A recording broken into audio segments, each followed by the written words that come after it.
Open టాక్కి స్వాగతం. YCP పాలన అనే కంటే రాజారెడ్డి రాజ్యాంగం అంటే కరెక్ట్గా ఉంటుందేమో. రాజారెడ్డి రాజ్యాంగంలో ఏ అధికారైనా పనిచేయాలి అంటే అధికార పార్టీ నేతలు అడుగులకు మడుగులొత్తాలి.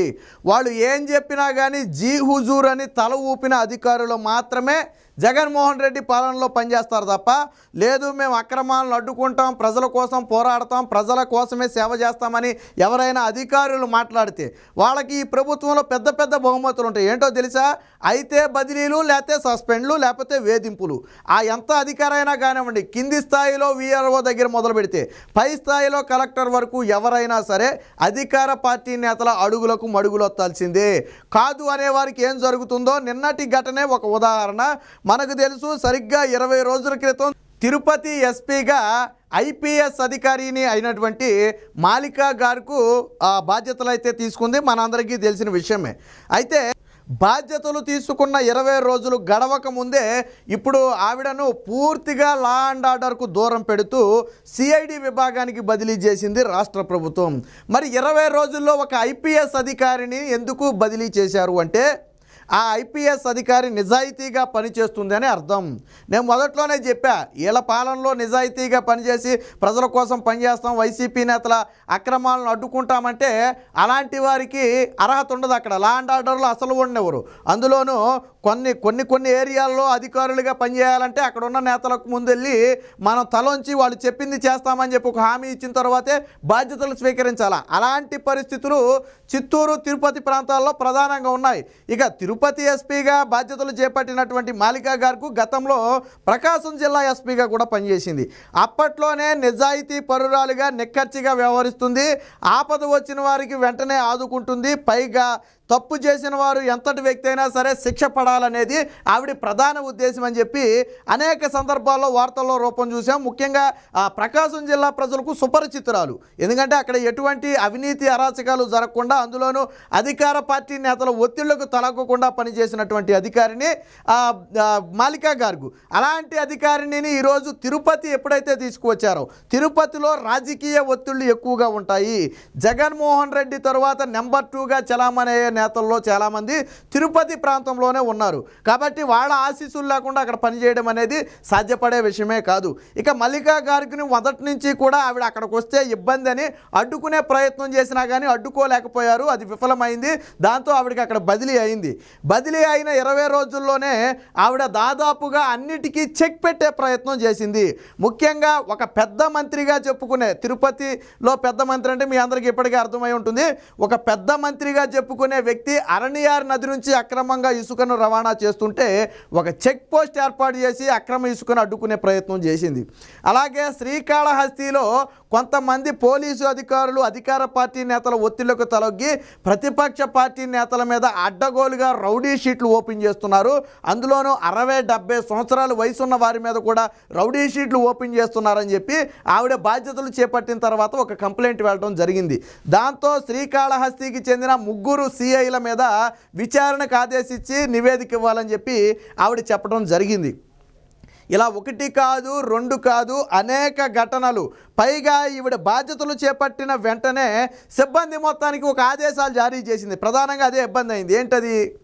వచ్చే ఎన్నికల్లో ఎవరు ఏ పార్టీకి అనుకూలంగా పనిచేయడానికి వీల్లేదు, మనం రాజ్యాంగబద్ధంగా నడుచుకోవాలి, ఎలక్షన్ కమిషన్ డైరెక్షన్లో నడుచుకోవాలి, అంతిమంగా ప్రజల తీర్పును మనం గౌరవించాలి. కాబట్టి ఎట్టి పరిస్థితుల్లో అటు ప్రతిపక్షానికి కానీ ఇటు అధికార పక్షానికి కానీ ఎవరి ఒత్తిళ్లకు తొలగొద్దు, ఎవరి కోసం పనిచేయాల్సిన అవసరం మనకు లేదు, మనం నీతి నిజాయితీగా పనిచేయాలని చెప్పి కొన్ని ఆదేశాలు జారీ చేసి ఒక రకంగా ఏంటంటే పరోక్షంగా ఆవిడ అధికారులు కింది స్థాయి వాళ్ళందరినీ కూడా హెచ్చరించింది ఆవిడ. దీంతో మరి అసలు విషయం తెలియకుండా ఉంటుందో, అందులో చాలామంది అధికారులు అధికార పార్టీ నేతలకు జీ హుజూర్ అనేవాళ్ళే. వాళ్ళు వెంటనే చెప్పేశారు, ఇలా ఎస్పీ గారు మొత్తం స్ట్రిక్ట్ చేసేస్తున్నారు, ఎవరికి తలొగ్గొద్దు అంటున్నారు, ఆవిడ చెప్పినట్టు చేయకపోతే మాకు ఇబ్బందులు ఎదురవుతాయి కదా అని చెప్పి వాళ్ళంతా అప్పటికే నాయకులకి మొరబెట్టుకోవడం మొదలుపెట్టారు. అన్నిటికీ మించిన ఘటన అయితే ఇంకోటి ఉంది. ఏంటి ఆ ఘటన అంటే, ఏదైతే తిరుపతి దొంగ ఓట్ల వ్యవహారం మనందరికీ తెలుసు. ఈ తిరుపతి దొంగ ఓట్ల వ్యవహారం మీద కూడా ఆవిడ దృష్టి పెట్టింది. ఏదైతే గతంలో ఎలక్షన్ కమిషన్ ఆదేశాలు ఉన్నాయో వాటి ప్రకారం ఏం జరిగిందనే దాని దాని మీద దృష్టి పెట్టింది. ఇప్పటికే ఆ దొంగ ఓట్ల వ్యవహారానికి సంబంధించి కొన్ని నివేదికలన్నీ మాయమైపోయాయి, కొన్ని సాక్ష్యాలు ఆధారాలు మాయమైపోయాయి. మనం మాట్లాడుకున్నాం ఆల్రెడీ. ఎలా మాయమయ్యాయి అనే దాని మీద కూడా ఆవిడ దృష్టి పెట్టింది. ఒకవేళ పొరపాటుని కూపీ మొత్తం లాగి ఎలక్షన్ కమిషన్కు గన నివేదిక ఇస్తే చాలామంది నేతలతో పాటు మరికొంతమంది అధికారులు బలి కావాల్సి ఉంటుంది. ఇప్పటికే అన్నమయ్య జిల్లా కలెక్టర్గా పనిచేసినటువంటి గిరీష సస్పెండ్ అయ్యాడు. అలాగే 3 సిఐలు సస్పెండ్ అయ్యాడు, ఒక ఎస్ఐ సస్పెండ్ అయ్యాడు, ఒక హెడ్ కానిస్టేబుల్ కూడా ఈ దొంగ ఓట్ల వ్యవహారానికి సంబంధించి సస్పెండ్ అవడం జరిగింది, తిరుపతి పై ఎన్నికలకు సంబంధించి. ఇప్పుడు ఈవిడ గన నివేదిక గన సమర్పిస్తే, నిజాయితీగా నివేదిక గన సమర్పిస్తే మరికొంతమంది మీద చర్యలు తీసుకునే అవకాశం ఉంటుంది.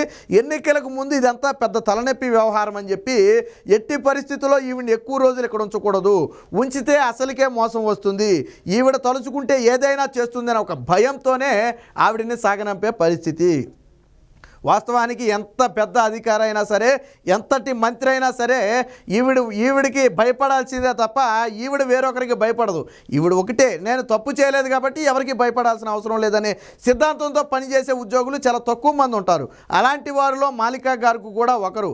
అందుకనే పెద్ద మంత్రిగా చెప్పుకునే వ్యక్తి అక్రమ ఇసుక రవాణాను ధైర్యంగా చెక్ పోస్ట్ ఏర్పాటు చేసి అడ్డుకునే ప్రయత్నం చేసింది.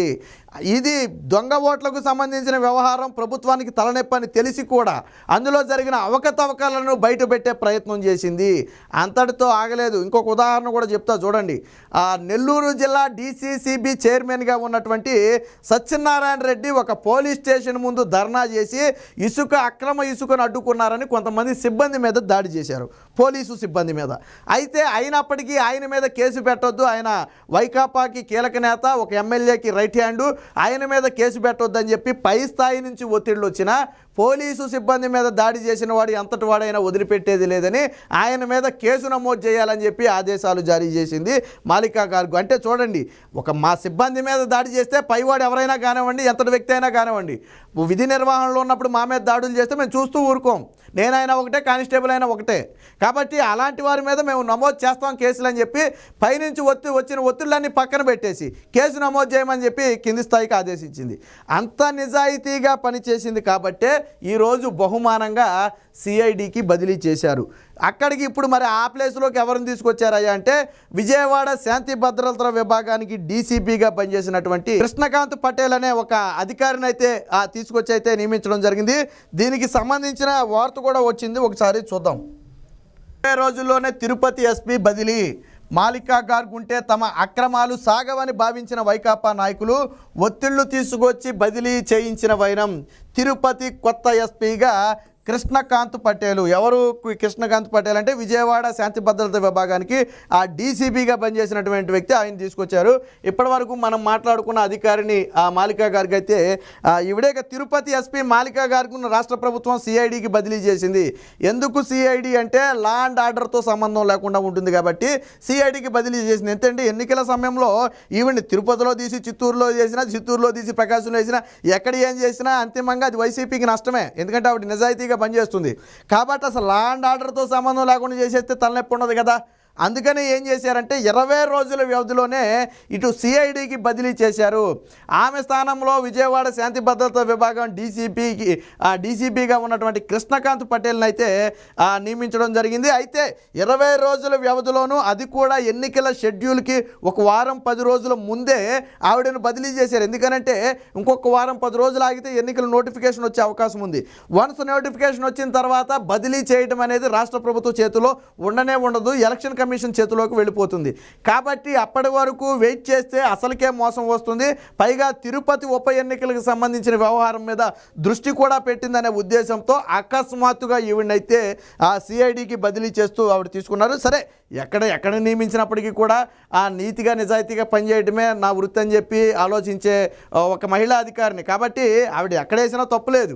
కాకపోతే అలాంటి వారే వాస్తవానికి లా అండ్ ఆర్డర్లో పనిచేయాలి. ఎందుకనంటే పేదలకు సేవ చేయాలి లేదా నిజంగా నిందితులకు శిక్ష పడాలని ఆలోచించేవారు అతి కొద్ది మంది ఉంటారు. అది రాజకీయ నేతల ఒత్తిళ్లకు తలగకుండా పనిచేసేవారు. అలాంటి వారిలో ఈవిడ కూడా ఒకటి. కాబట్టి ఇలాంటి వారే లా అండ్ ఆర్డర్లో ఉండాలి. దురదృష్టం ఏంటంటే రాజారెడ్డి రాజ్యాంగంలో అలాంటి వాళ్ళకి స్థానం ఉండదు. అలాంటి వారు బలైపోవాలా. ఇక్కడ విషయం ఏంటంటే వైసీపీ నేతలకు జీ హుజూర్ అంటమే కాదు, ఏదైనా ఇబ్బందులు వస్తే బలి అవ్వాల్సింది కూడా అధికారులే. ఇదే చిత్తూరు జిల్లా నేతలకు ఒత్తిళ్లకు తలొగ్గినందుకు గాను గిరీష అనే అధికారి అన్నమయ్య జిల్లా కలెక్టర్ ఏమైపోయాడు, బలైపోయాడు. తిరుపతి దొంగ ఓట్ల వ్యవహారంలో ఎపిక్ కార్డులు డౌన్లోడ్ చేసింది ఎవరు, బలైపోయాడు. 3 సిఐలు బలైపోయారు, ఒక ఎస్ఐ బలైపోయాడు, ఒక హెడ్ కానిస్టేబుల్ బలైపోయాడు. అంటే వాళ్ళు చెప్పినవన్నీ చేయాలి, చివరికి ఆపదొస్తే మాత్రం వాళ్ళే బలైపోవాలి. రాజకీయ నాయకులకి ఏం సంబంధం ఉండదు, వాళ్ళు చేతులు దులుపుకుని తప్పించేసుకుంటారు. సో అలాంటి పరిస్థితులు ఉంటాయి. ఇక ఈసీకి నివేదిక సమర్పిస్తారేమోనని నేను ఇందాకే చెప్పా. ఏంటది ఈసీకి నివేదిక? తిరుపతి దొంగ ఓట్ల వ్యవహారానికి సంబంధించిన జరిగిన ఆ అవకతవకలు ఏదైతే ఉన్నాయో దానికి సంబంధించి ఏదైనా నివేదిక సమర్పిస్తారేమోననే ఒక భయంతోనే ఈరోజు నిజాయితీగా పనిచేసే ఒక ఐపీఎస్ అధికారిని ఈరోజు బదిలీ చేయడం జరిగింది. జగన్మోహన్ రెడ్డి పాలనలో నిజాయితీగా పనిచేసే వారికి రోజులు ఉండవు. అందుకు ఉదాహరణ కూడా ఉంది. గతంలో అన్నా అన్నటువంటి ఎల్వి సుబ్రహ్మణ్యం పరిస్థితి ఏమైంది? సిఎస్ చీఫ్ సెక్రటరీగా చేసినటువంటి వ్యక్తి జగన్మోహన్ రెడ్డి హయాంలో ఏమైపోయింది? గౌతమ్ సవాంగ్ పరిస్థితి ఏమైపోయింది? పివి రమేష్ పరిస్థితి ఏమైపోయింది? ఇలా ఒకరు కాదు, ఇద్దరు కాదు, అనేక మందికి. చివరికి రమణ దీక్షితులు ఏమైపోయాడు? జగన్మోహన్ రెడ్డికి వత్తాసు పలికిన రమణ దీక్షితుల పరిస్థితి ఏమైపోయింది? సో ఇలా ఒకరు కాదు, ఇద్దరు కాదు, అనేక మంది జగన్మోహన్ రెడ్డిని నమ్మి చివరికి మోసపోవడం జరిగింది. బట్ అలా మోసపోకూడదు, అధికార పార్టీ నేతలు ఒత్తిళ్లకు తొలగకూడదనే ఈవిడ నిజాయితీగా పనిచేస్తుంది కాబట్టి ఈరోజు బహుమానంగా ఒక బదిలీ అయితే ఇచ్చారు. ఏది ఏమైనా ఈరోజు మాలికా గార్గ్ బదిలీపై ఐఏఎస్ ఐపీఎస్లో కూడా ఒక తీవ్ర చర్చ నడుస్తుంది. ఒక నీతి నిజాయితీగా పనిచేస్తే ఇలా బదిలీలు చేస్తారు, ఇదేదో సినిమాల్లోనే చూసేవాళ్ళం, నిజ జీవితంలో కూడా ఎంత దారుణంగా ఉంది, 20 రోజుల్లో బదిలీ చేయడం ఏంటని చెప్పి వాళ్ళు కూడా చర్చించుకునే పరిస్థితి.